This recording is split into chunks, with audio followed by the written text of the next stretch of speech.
Welcome to the Take Action podcast, where we empower communication partners to feel confident with AAC.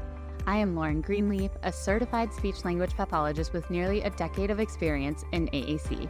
Join us weekly as we dive into all of the aspects of AAC and hear from communication partners just like you who are successfully integrating AAC into their daily lives. Whether you are an SLP, a parent, an educator, or any other communication partner, you are absolutely in the right place if you are ready to take actionable steps towards AAC success today. Hello, everyone, and welcome back to the Take Action podcast. This week, I am here with Sara, who is an outpatient speech therapist and an EI consultant who lives in Virginia. Sara, welcome to the show. Thank you so much for having me. I'm so excited. I am so excited. We are going to be talking all about early intervention today. But before we dive into early intervention, why don't you tell us a little bit about yourself and your journey in speech therapy and with AAC? Sure.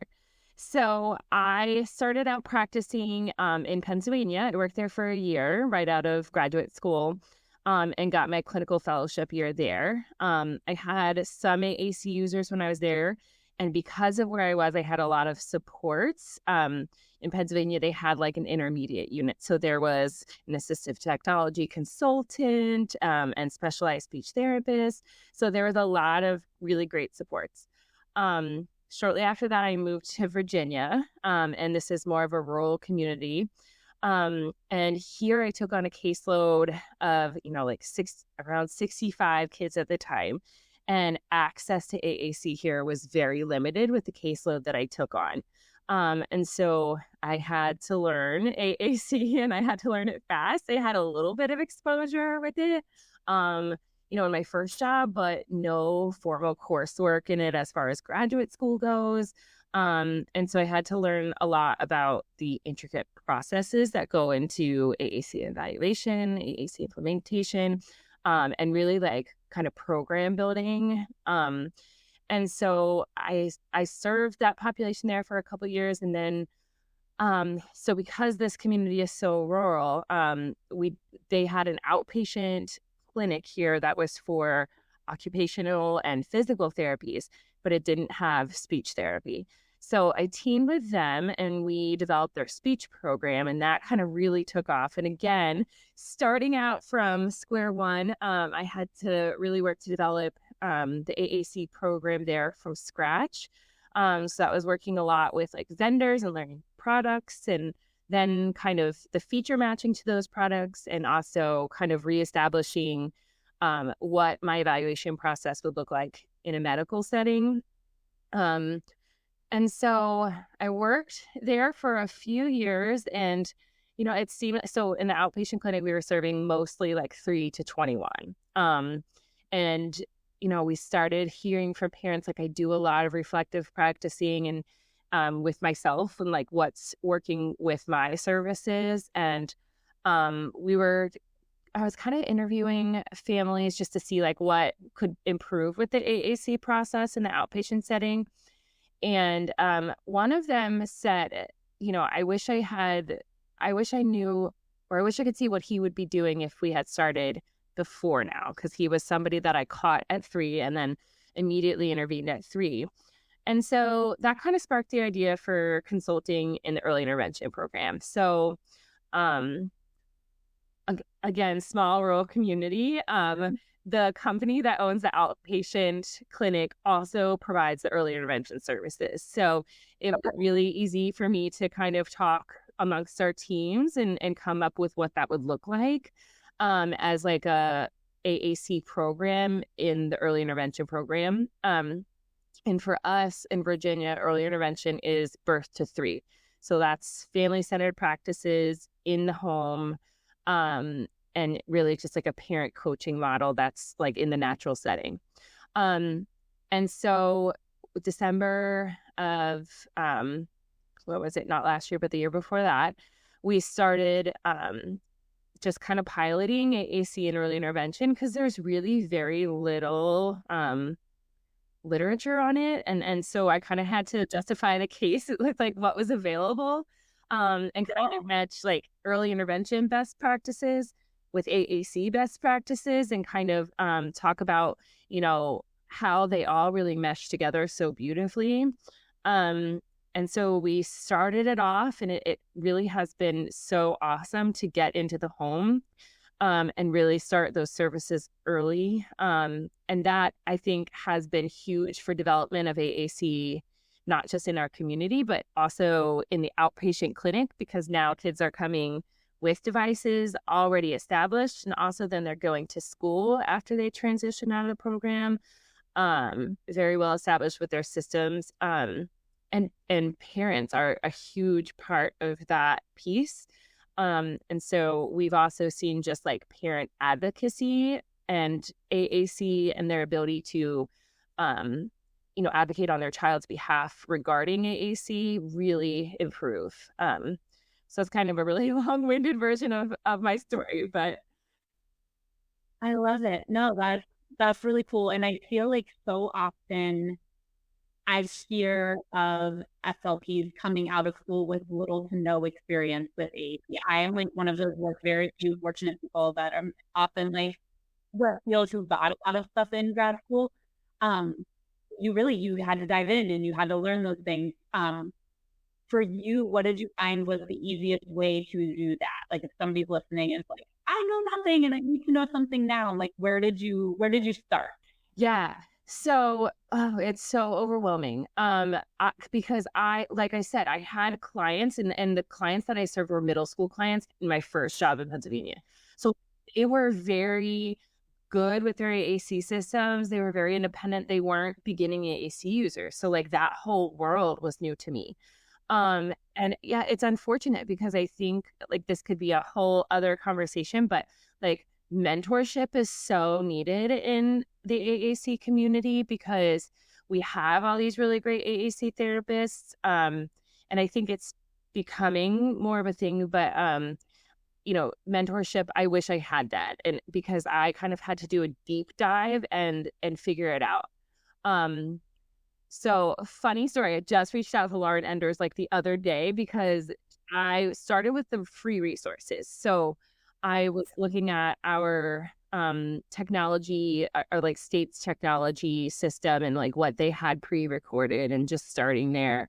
But unfortunately, like it was piecemeal, right? It was like best practices for modeling or like best practices for, this topic. And so like putting it all together was really a challenge. And so Lauren Enders happened to be one of the presenters that was pre-recorded on this free Virginia state technology website. And I thought her presentation was really cool. It was on, implementation and modeling. And I reached out to her and was just like, hey, I need like a starting point. Like, where do I go from here? And she sent me some really great resources. And I just messaged her like a couple months ago. I was like, thank you for being willing to share, because like I had no, guidance on like where to even begin the journey. And so with that being said, I have a lot of like, I have a lot of experience being in that same boat and like caring and wanting to make a change, but like not really knowing how to start. For me, I did, I got started with some big trainings because I was hoping like, I could piece together the pieces that I was, missing. So I did a LAMP training and I thought that was really great. And I did some like specific device trainings like through free company websites. And I think those are really great. And I think the one thing that really I would recommend to people who are kind of like starting this journey is like, don't be afraid to just start and then find what you need to learn about later. Because, or like to learn, it's going to be a journey, right?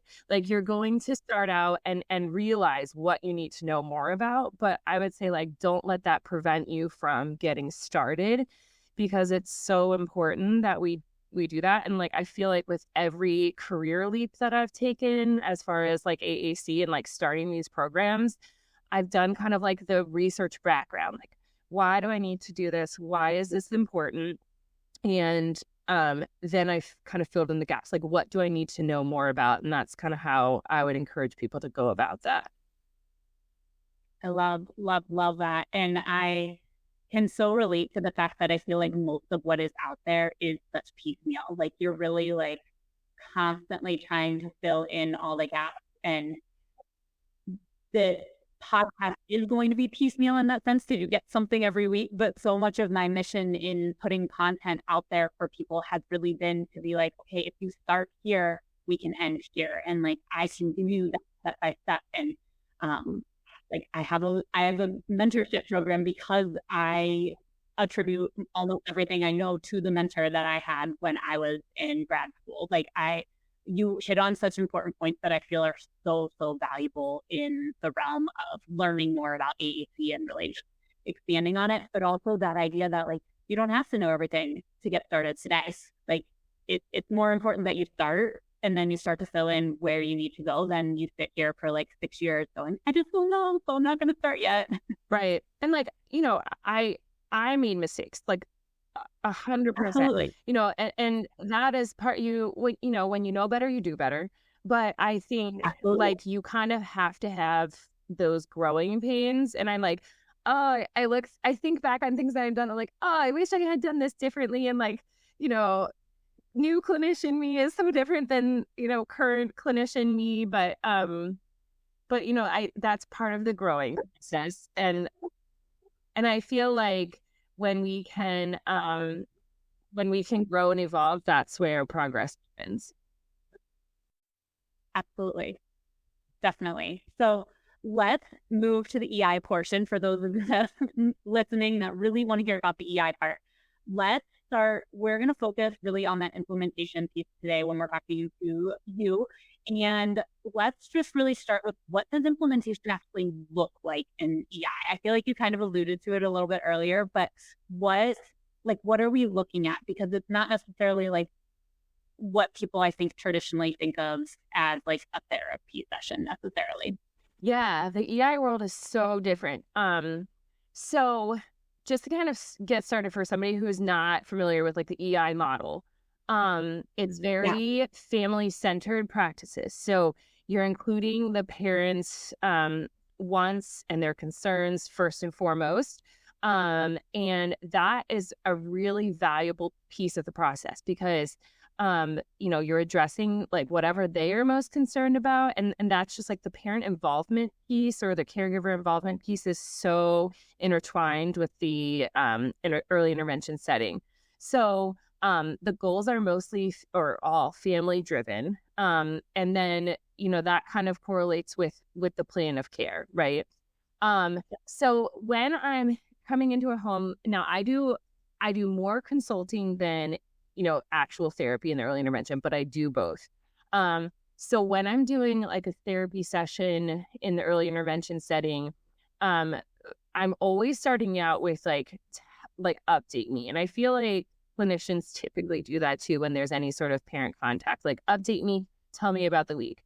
In the early intervention documentation, you have like a plan at the end every time. It's called a joint plan. So that's what the last time that you were there, you've made a joint plan on like what you're supposed to be doing between last time and this time, either, myself as the clinician or the family, or just like a plan of like what we're going to implement. And so I'm often like checking in on that. Like, hey, last time we talked about this, tell me about how that went. Or last time, let's say that it's a beginning AAC user. Last time we talked about trying to model these words. How did that go? What were you successful with? How did they respond to your models? And kind of just checking in on what happened since I was last there. The biggest part about the early intervention setting is coaching. So I'm doing mostly coaching. That doesn't mean that I'm not engaging with the child, right? It's more of a, like, if you walked into the treatment session, you might not be able to tell, like, who's the parent and who's the therapist, because it's not, a me one-on-one and the parents are kind of off in the corner. It's kind of like a joint engaged session. And so with AAC implementation, it's a lot about coaching about like best practices and how that intertwines into their daily routines and activities. Because for the littles, their activities of daily living are their daily routines. So, you know, and including AAC into those daily routines and thinking about how we can include those into daily routines is so important, because one, it's the natural environment, right? This is where they're spending most of their time. And also their daily routines are commonly occurring, and, you know, there's always a way to like interject into those and include AAC into those daily routines. So I would say with regards to implementation, it's more often that I'm trying to help the parent like come up with a plan on how we can use AAC in a motivating activity that occurs as far as like their natural day. And then like maybe depending on their independence with the device, showing them how that would look, or giving ideas on like how that would look, and then stepping back and letting them kind of take the lead. But what my goal at the end of the therapy with them is to have them be competent communication partners and like being able to model and teach the AAC device. Yeah, I love that. I mean, I like the distinction that when you walk in the room, you don't necessarily know, is she the parent or is she the SLP? I think that is such a crucial piece of that implementation piece, because it's not that standard like older child situation where like you come in for therapy with the therapist and the parent. It's sometimes in the room, sometimes in the waiting room. I mean, it differs everywhere. Mm-hmm. But in EI, it really, really is about that. Like, how do we marry the two together, and how do I make you as a parent more comfortable and confident? And I love EI for this perspective too, that you get to really work on those daily routines. I feel like as an AAC field in general, we're constantly like, incorporate it into your daily routine. But parents are kind of like, well, what do you mean by that? Right. I'm like, okay, well, model, go when you walk up the stairs. Right. But even that is like not a concrete example. So by having the opportunity to go into the home, show it, then let them do it and give them feedback, they really understand AAC so early on. I think that's the key part too. Before they're even 3, we're talking like they have this innate and wonderful knowledge and understanding of like what it could and should look like throughout their day. And I think you brought up a really good point. Like, you can coach about things like, you know, use it as part of daily routines. But so as part of my practice, I've started like having parents like outline with me, tell me about the daily routines. And then we've gotten like a theme. So like, okay, bath time or meal time. And then I'll have them tell me like, how do they currently communicate in those daily routines?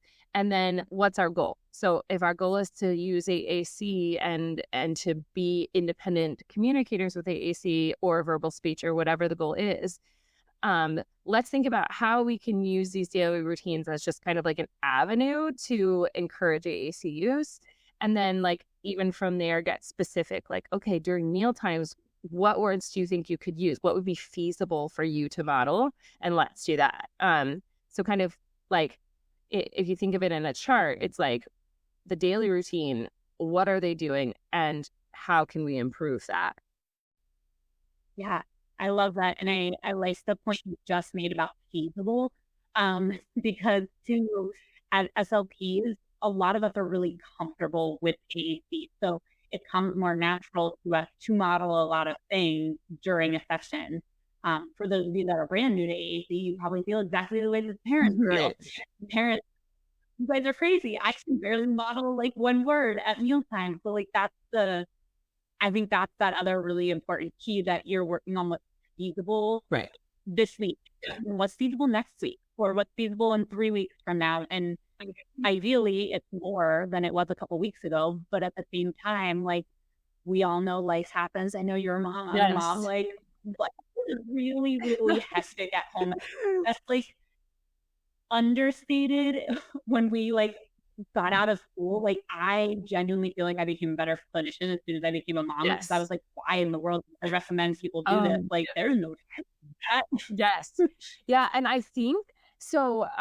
I think coming right out of school, like I was like I thought my role was to be like an educator, right? Like, and I started EI, maybe like I did some just therapy in EI before I did the AAC consultation, and like it was like I felt like I needed to come in and like spew all that I knew so that like they had the information, and I feel like as I've grown as a clinician, I've become more of a listener and a responder than a speaker, right? Like, so, knowing all that sometimes can come into as being a mom or just like even a busy person in general, like reading that and being able to be like, I feel like if I talked about this too much, I would overwhelm the communication partner, or like, just kind of reading where they are in their AAC journey. And like, if that's point A, then let's get them to point B, right? But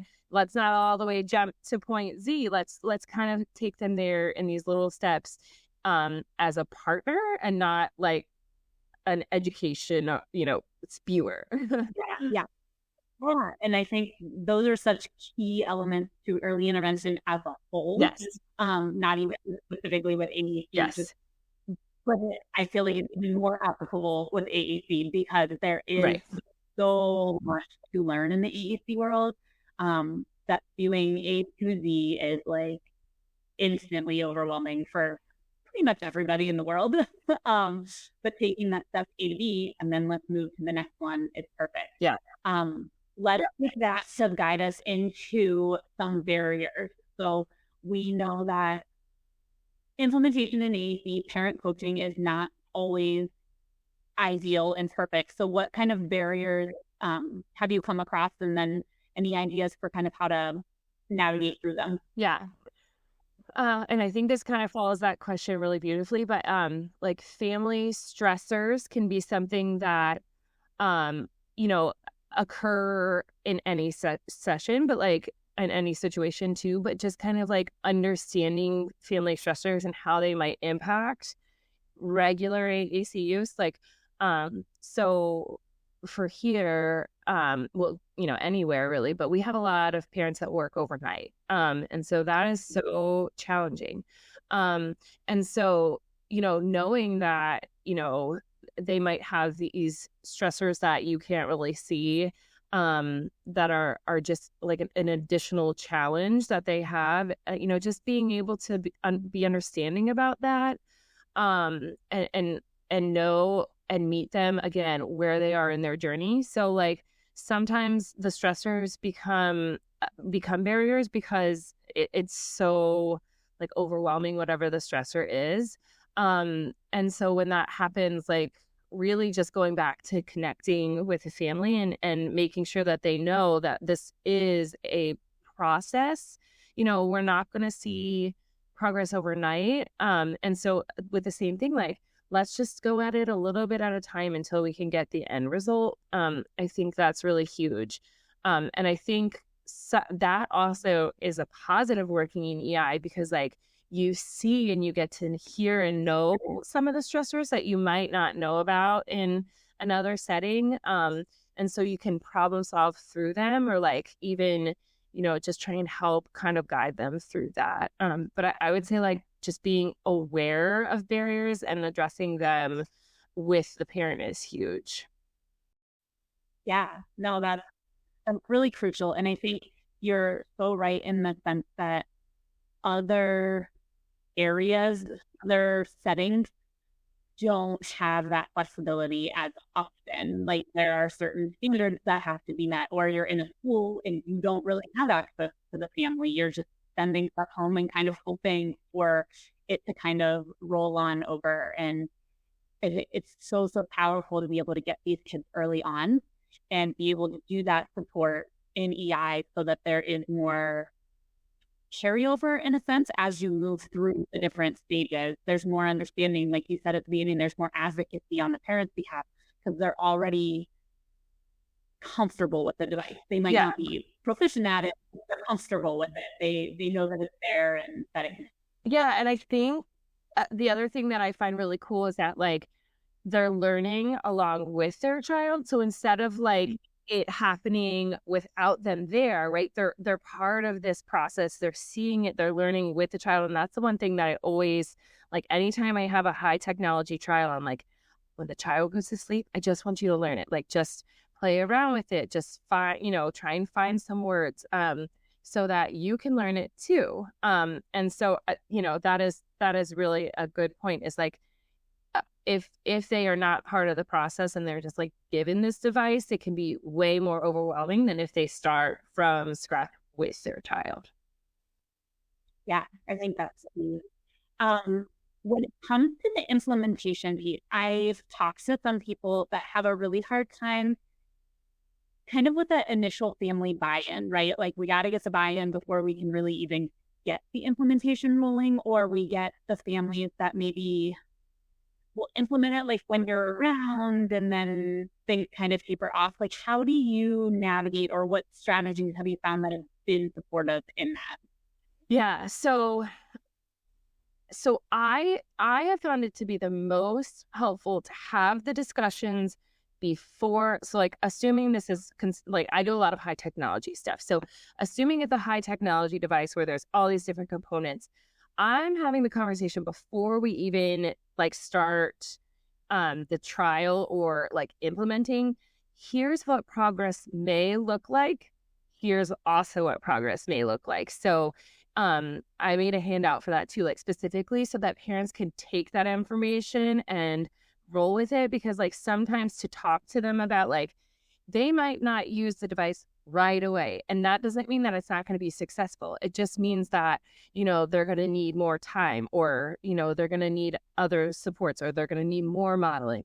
And so like really making sure that we have that conversation beforehand, so that when we have the trial, any sort of progress that we see is like, wow, look at that. This is great. Remember when we talked about what progress would look like? That was really good progress. And so keeping the whole part of the, looking at how the child is using the device in a positive light, and really making sure we're emphasizing like, hey, were they doing this beforehand? If not, let's look at, let's look at what they've learned throughout it, because it's easy to be like, well, they're not, immediately using the device and communicating all these words. And so they're not using it, right? Air quotes. But when we think about tracking progress in other ways, that's and like really being aware of what those other areas of progress can look like, then we can really point out all the great that they've done. And so I think that's huge. It's just like preparing and really having a lot of coaching sessions about what all the good that can look like. Yeah, I love that idea. It's like taking that like pre-teaching, and in the educational world, right? We pre-teach something. It's totally like that same thought process. Like, I'm going to show you what this could look like before we even really even look at it. Yeah. And that's such a valuable lesson, because I feel that so often we're like, we have this really cool tool that can help your child communicate. Let me show it to you. Yes. And we show it, but then we're like instantly in overwhelmed world, like with our questions. Is it going to do this? Is it going to do that? Is it going to help? And right. then I see parents often get discouraged, like, oh, well, they're not touching it, or they didn't have it. I had a kid, not an EI kid, but come into my office the other day, and school had sent one home, but provided no information about them, like none whatsoever, other than like, here it is. And it's like, oh, okay, we'll pick that up and we'll take care of it because you're here with me. And I think they knew that too, so that was probably part of the reason. But it's one of those things where like she had so many questions just about the device in general. Right. Like, is it going to be a full-time communication thing? Is it going to be a support? Is he going to use this more than he talks? Because he already talks. Like, what's the thought process behind it? And just setting that stage, yes, I think allows people to be open to more. Well, it's a commitment, right? Like, it's a very big commitment. And so, like, I treat it as such, right? Like, okay, this is going to be, we're going to do this as, like, assuming it's a trial. Is this something that you are interested in committing to? And, like, if so, let's talk about what that's going to look like. And so really, really preparing, like, before even the evaluation, like, even before we implement any sort of system, like, talking about what AAC is and what it can look like and having that conversation so that they are just prepared every step of the way. And it's not just like, oh, I have this device and now I need to learn it and also teach it. And, it's a lot of new all at the same time. And so when we think of it more as like preparing for a commitment, I think it's a much more successful process. Yeah, I really, really like that distinction because I often feel too that as speech therapists, we don't necessarily look at it as a commitment in the sense that, like, we know it's a communication support. We know it's going to be really, really helpful. Let's get it out there as soon as possible and watch it work. But we have to get everybody else on board too. It can never just be us. Yeah. And I think that piece is a really cool way to kind of frame it. And knowing that some people won't be ready for the commitment. And again, that's a phone conversation for another day, but I think, and you can share your opinion on this too, but I feel like we have to respect that. Like, some people aren't ready for that commitment right there and then, and we just kind of got to put the supports in place to hopefully be ready for the commitment down the road. Yeah, I agree.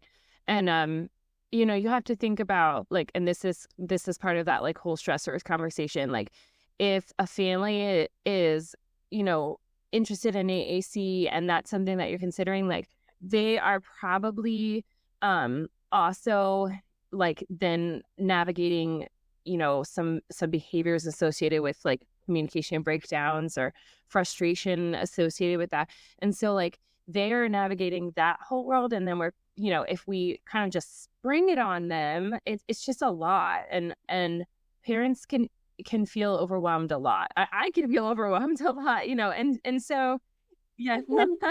And so, I think that's where, like you said, like, if they choose not to be ready, like, I have the conversation like, oh, okay, so, like, if it didn't work or you're not interested in using it at home, like, can we continue with the communication supports within, just the sessions? And if so, like, hoping that I can bring them on board. And if not, like, maybe we need to take a back step and try some low tech for a while, or, there's a bunch of different things that you can try to get buy-in. And then, hopefully the buy-in will come. Yeah, no, definitely. And I like to say, like, it's a belief system. Like, how we communicate in general is a belief system. I've predetermined thoughts on what communication should look like. And what I'm finding is oftentimes those that have a harder time accepting AAC in any capacity tend to have that really strong belief somewhere that it can't look like that. And that's something very powerful that you have to navigate as a clinician and work through. And EI is such a perfect time to do it because you're there and you're in the home and you can really, really support it and be there to guide them each step of the way. Yeah. And I think that's where, like, really making sure that your team is on the same page. So, like, a lot of times my service coordinators are having this conversation early, like, hey, AAC would be a really good tool to consider. And then, that we're starting from even doctors here, because I've been in having, professional development with them and talking to them about the benefits. They're having the conversations before they're even referred to the program. So it's not just like sprung on them that this could be a support. They're hearing about it along the way. And that is, I think, another really powerful,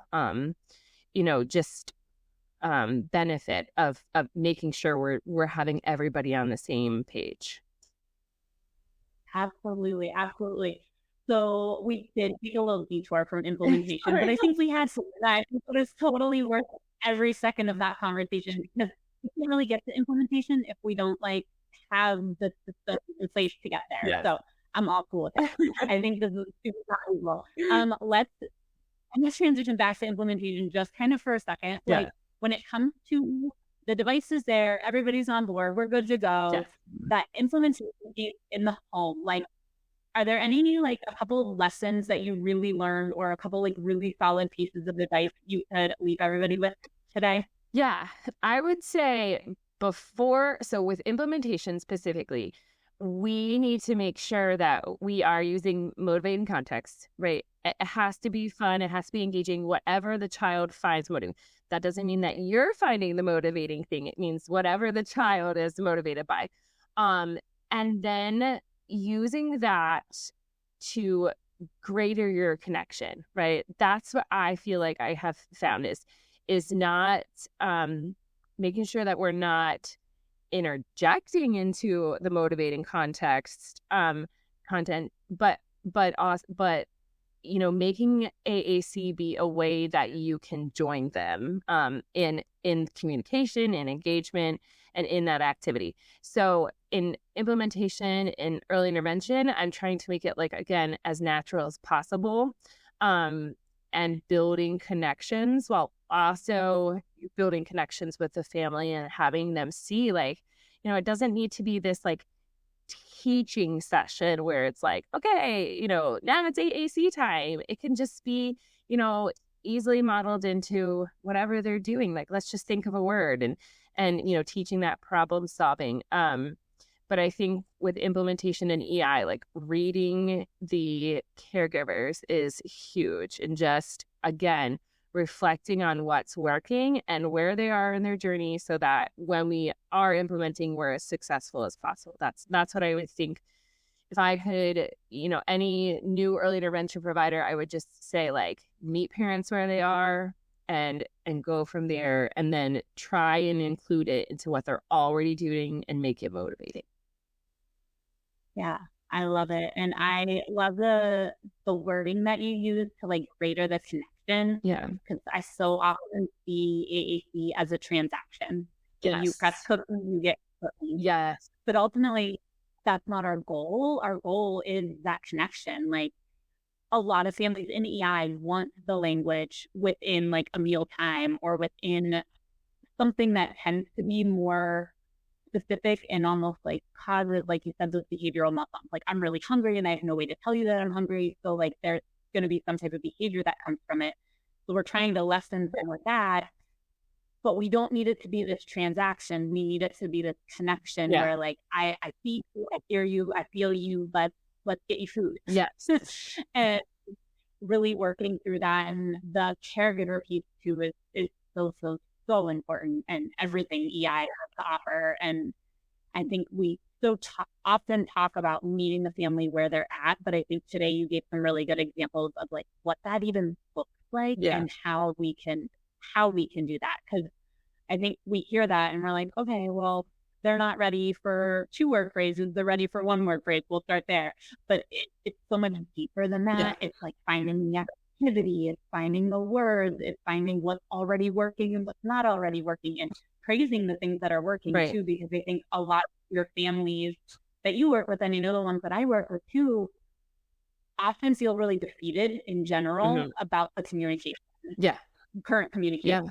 So when you're like, oh, you need to do this more, it's like, but that means I'm not doing anything right. And that's not ever the case. So praising the awesomeness that comes with all these parents too is really helpful. Yeah. And I think that's where, like, I had to personally learn, like, not to just spew the education, because even though I might have been thinking, like, oh, this is a great mom and look at all that she's doing, like, it could have come off like, this is what I know and this is what you need to know. And, so that's where that connection piece really comes in, is just, like, reading the room, reading the people, and then, getting where you need to be together.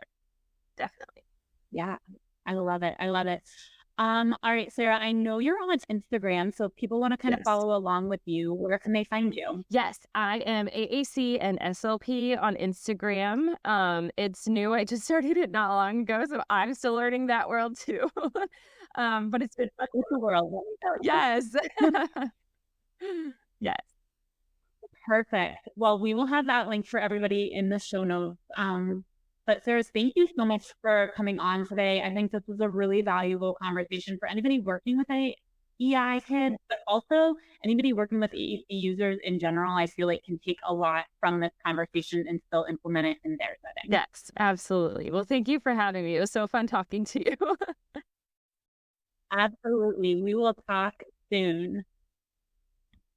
Wow, what an amazing episode with Sara. I love her insight to really incorporating parents in this early AAC journey. How amazing it is to get parents on board so early and get started with AAC so early in these kids' language journey that they really are set up for success as they continue to grow and move forward. I think her perspective as a mom and as someone who's been in the field for a little while, just incorporating the strategies that we know as SLPs or we know as professionals or we know as parents and kind of working to integrate all of that to make AAC really, really successful in the home is fantastic. So this week we are going to work on the action step of an implementation plan specifically for home, but you could easily make this plan for any environment. And when she broke it down for us, she talked about finding the daily routine. So what is that activity or daily routine we're working on? And then we also discussed finding our current communication. So what does communication look like in that area? And then we broke that down even a little bit further and said, what feasible communication can we start to work on? So it really gives this really nice outline of what we're working on, what we're already doing, and where we can try to go. So let's take that action step for this week. And just a reminder, if you are looking for resources after the podcast, we do have a resource library. Next week is our last week for all of those proceeds to go to Lily's Voice. So if you are interested, the link is in the show notes. There's a handout for each episode. This episode actually breaks down those different components for you so that you can get a full picture of what that implementation plan can look like. So I will see you all next week.